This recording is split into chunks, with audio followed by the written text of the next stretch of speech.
दिनै आरो फिन खेबसे दोंसे जारिमिन लानानै फैदों।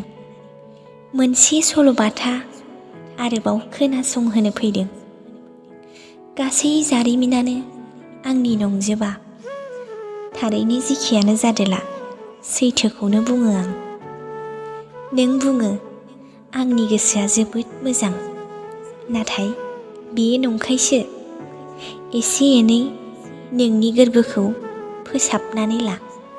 बे नोंनि गोरबोआव जायगा लानानै थानाय गाज्रि साननायखौ नों फोजोबनानै लाग्रो। आरो नंखाय बुङो नों आं समायखौ मावफुङो होनना। गासै सुबुंजोंनो नों बांद्राय रायज्लाया, बेखौनो नों गावनो गाव समायला। आरो नंखायखौनो बुङो नों आंनि गोसोआ जोबोद मोजां होनना। थारैनो मोजां जागोन नों जुदि नोंनि गोरबोखौ फोसाबनानै लायोब्ला।